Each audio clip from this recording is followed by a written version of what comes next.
I had the easiest question in the world yesterday. My coworker asked, "How was your weekend?" That is a very safe, standard question.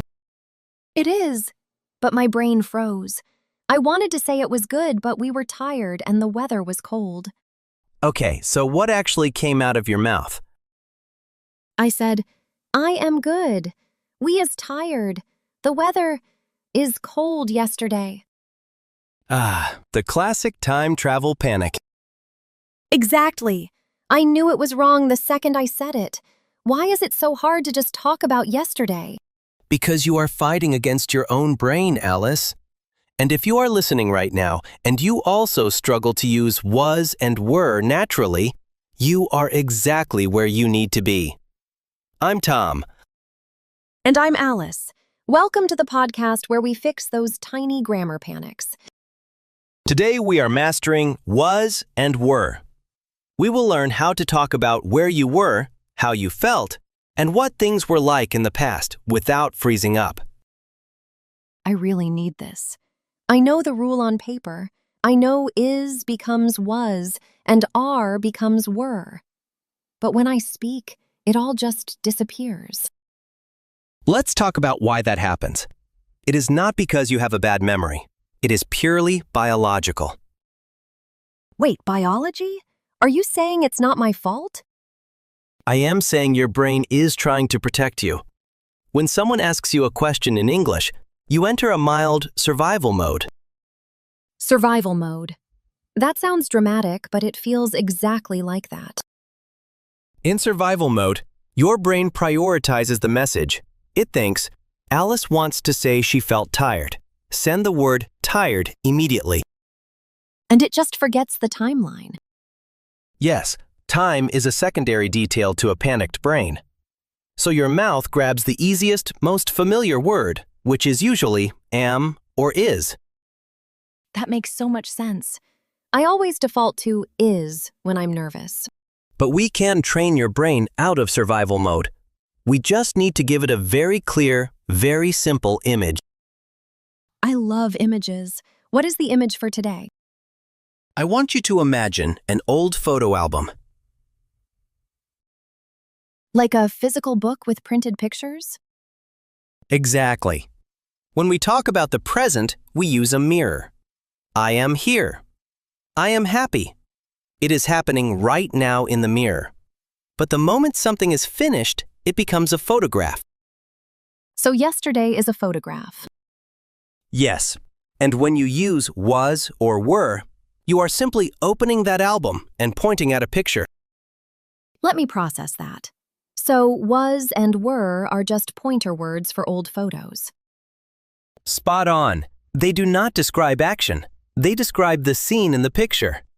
They describe the location, the feeling, or the identity of the person in that frozen moment.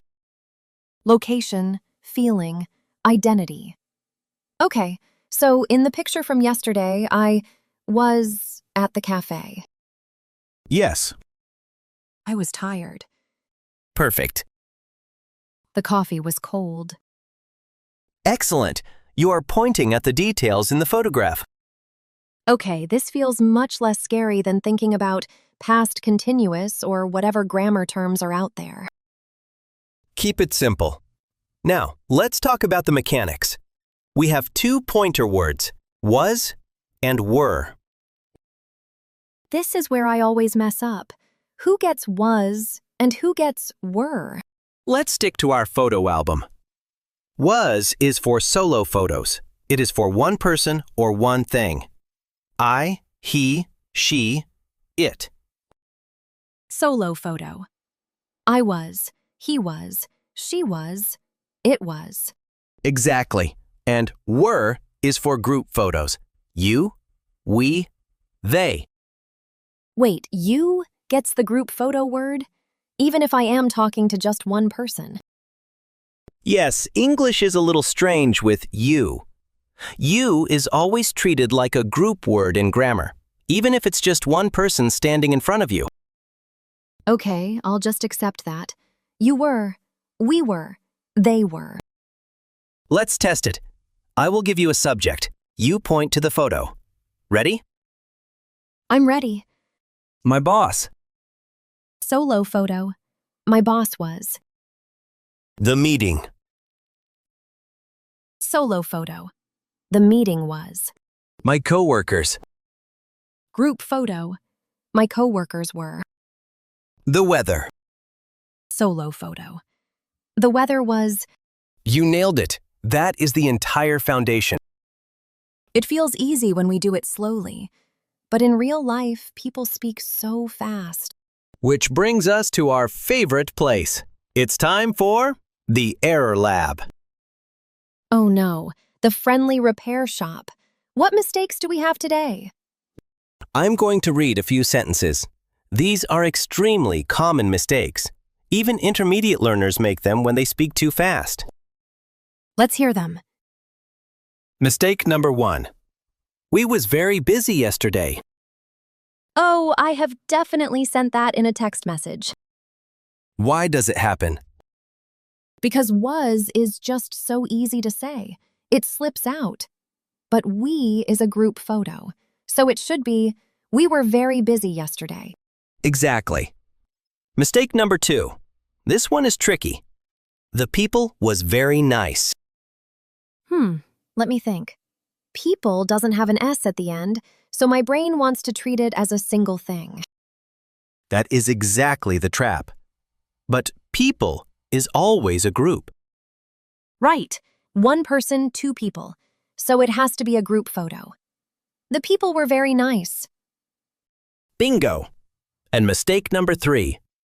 You was right. I hear this in movies sometimes. You might hear it in very specific dialects or slang, but in standard English, it will sound wrong to a native speaker's ear. Because you always takes the group word. You were right. Correct. Now, let's put this into a real-life situation. Let's do a casual role play. I like role plays. What is the context? You just got to work. It's Monday morning. We're in the break room getting coffee. I'm going to ask you about your weekend. Got it. And listener, pay attention to how many times we use was and were to describe the past. Here we go. Morning, Alice. How was your weekend? Oh, hey, Tom. It was exhausting, honestly. Really? Why? Where were you? I was at my sister's house. It was her kid's birthday party. Oh, wow. How are the kids? They were so loud, but they were happy. The problem was the food. It was completely ruined. Oh, no. What happened? The cake was frozen, and the pizzas were burnt. That sounds chaotic. Were you stressed? I was very stressed, but we survived. And scene. That was fantastic. Thank you. I felt like I was really back at that terrible party. Let's break that down. Listeners, did you catch how many times Alice opened the photo album? I used it a lot. I said, it was exhausting. I was at my sister's house. They were loud.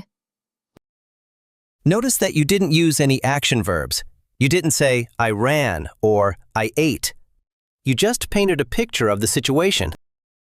Yeah, it's all about describing states. The cakes, the pizzas, the feelings.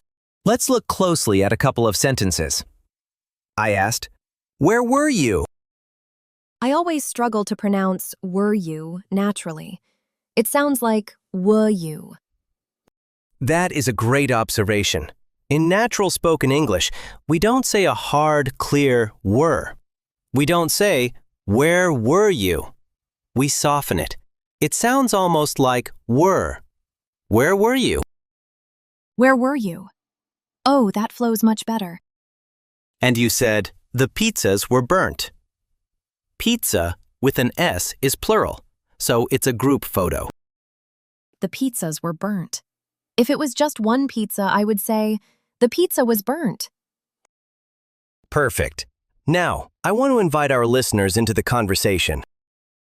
Yes, please don't let me be the only one practicing. If you are listening, we are going to do a shadowing exercise. This is where you speak out loud with us. Don't just listen.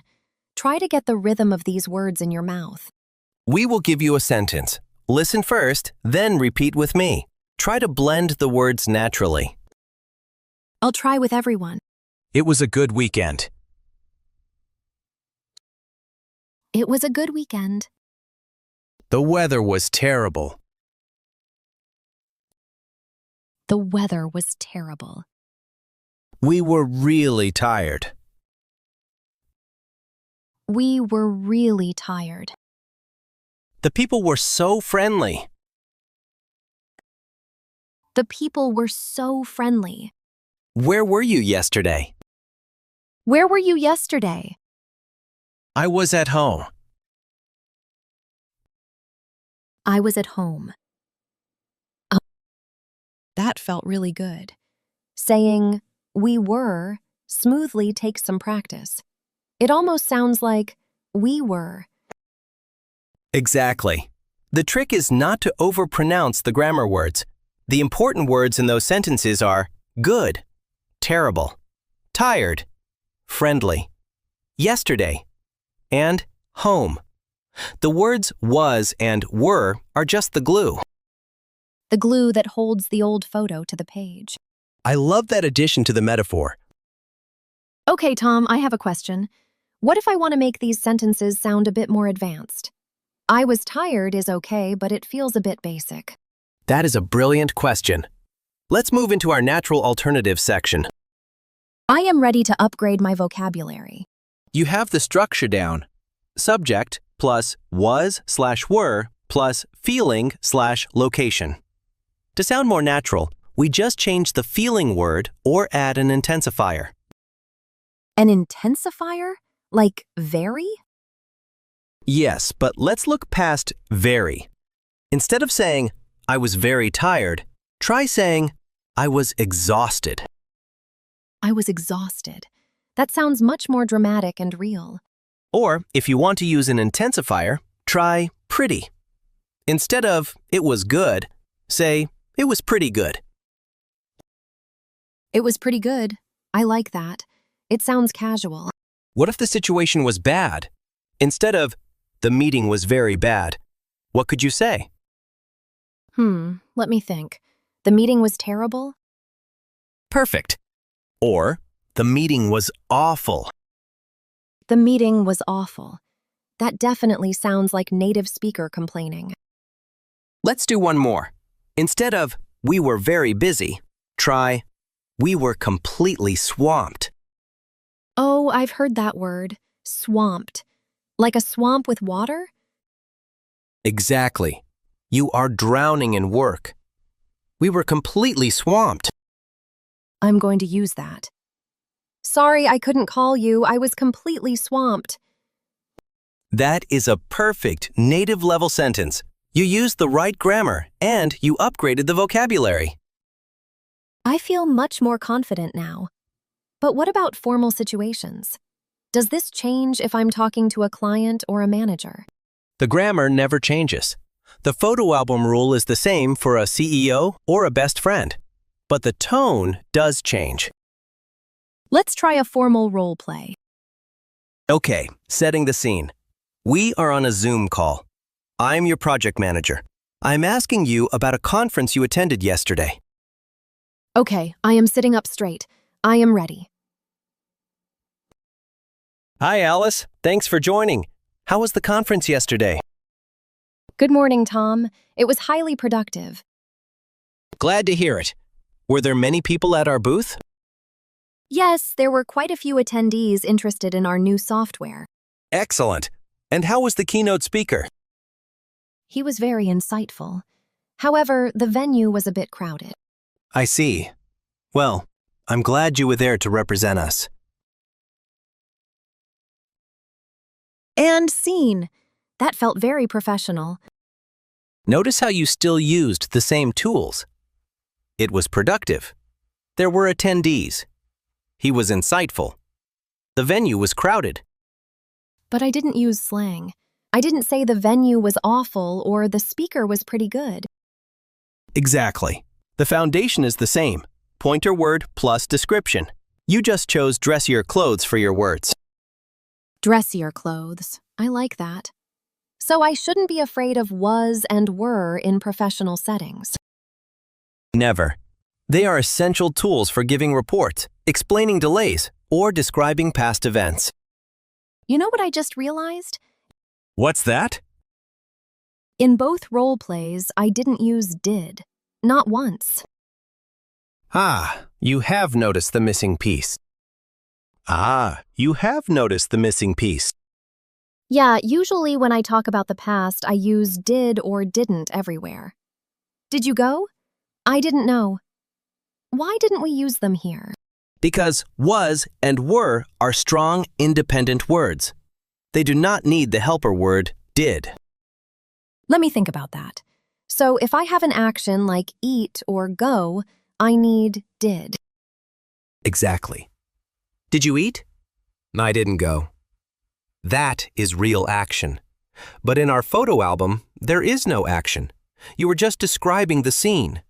You are looking at the picture. So the photo itself doesn't need an engine. I just point and describe. Spot on. And this is where a lot of English learners panic. They try to mix the action engine with the photo album. Oh, I feel an error lab coming. Tiny grammar alarm. Let's look at some very common mixed-up sentences. Mistake number 1. Did you were tired?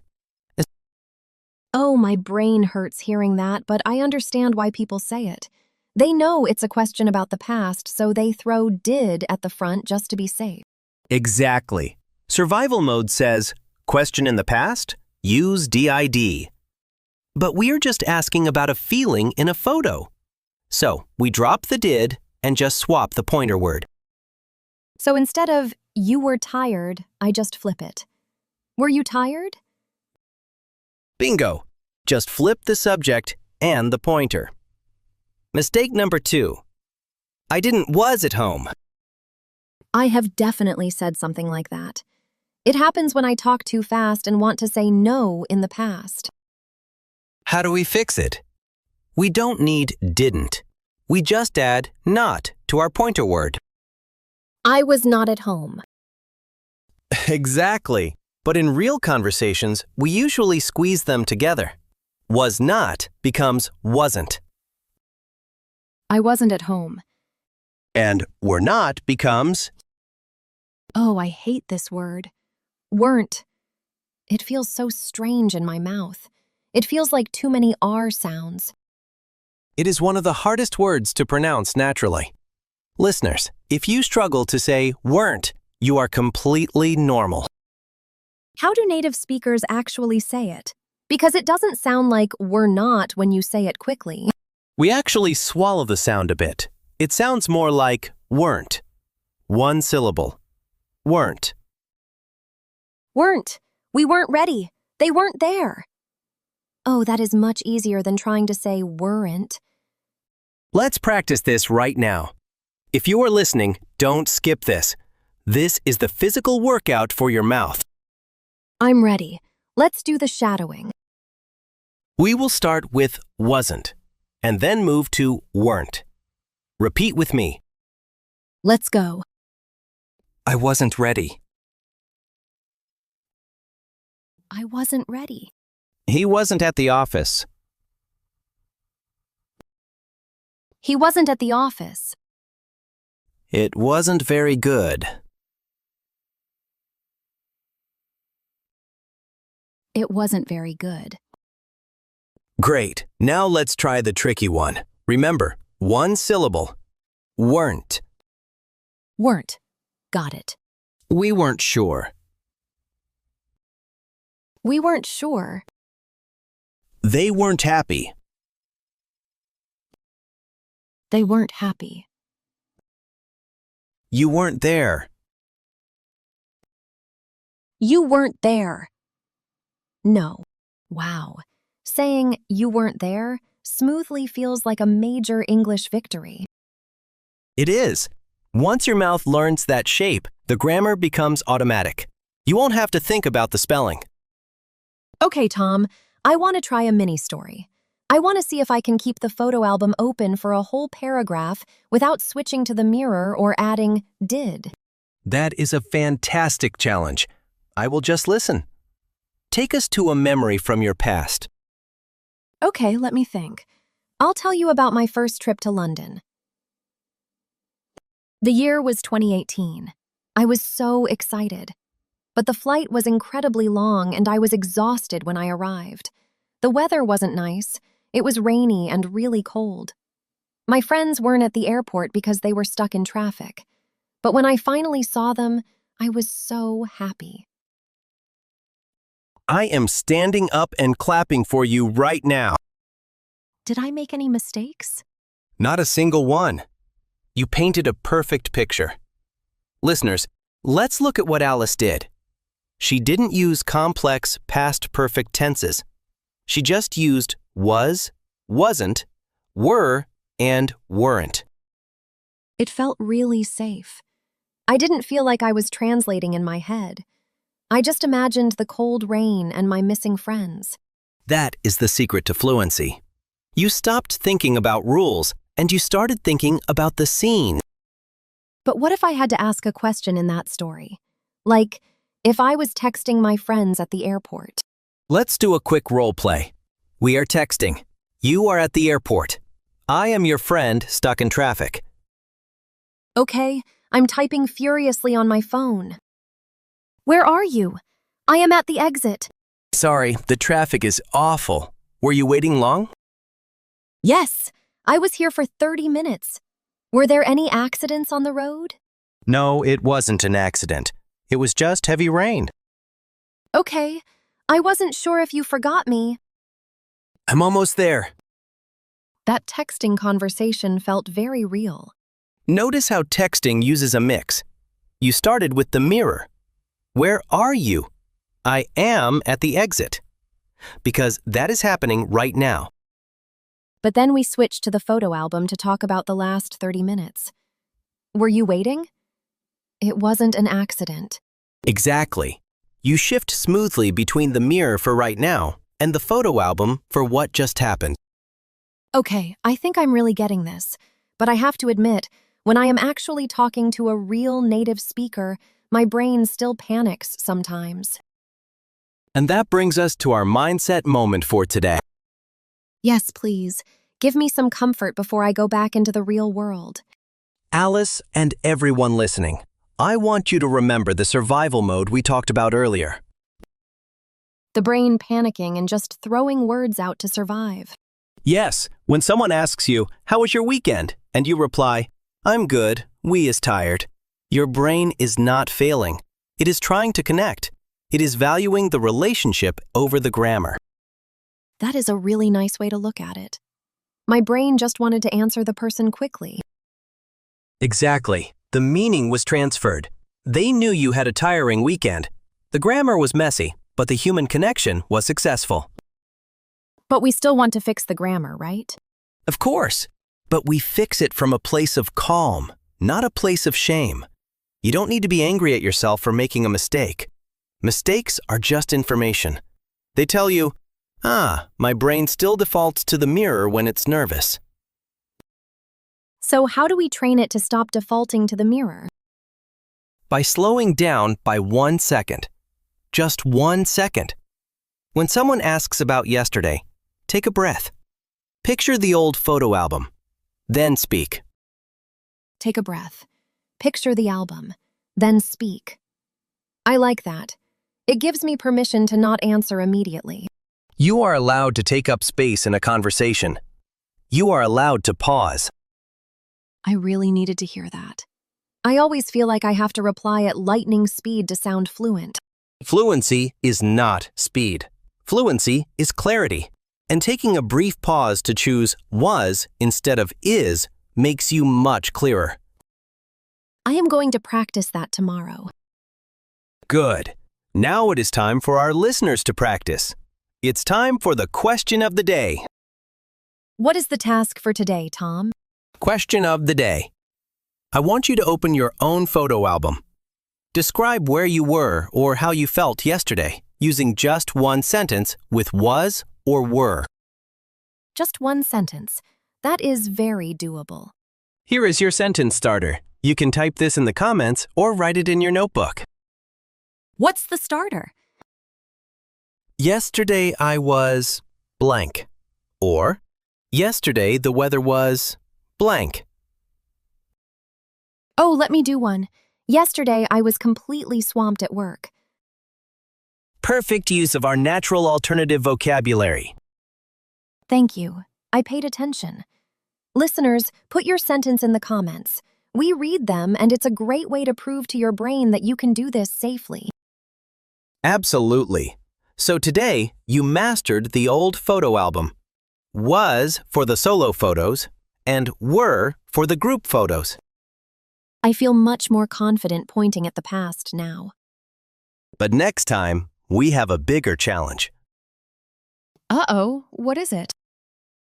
We talked about describing the photo, but what happens when the people in the past start moving?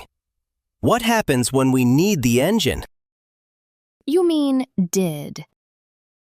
Exactly. Next episode, we are going to learn how to use did naturally, without sounding like a robot, and without letting it steal your other verbs. That sounds like an episode I definitely need to be here for. If this episode helped you feel a little less panicked about the past, please like, subscribe, and share it with another English learner who needs a confidence boost. We are here to help you get 1% better every day. You've been listening to English Grammar Through Real Conversations. I'm Tom. And I'm Alice. Real Grammar, Real Conversations. Real confidence.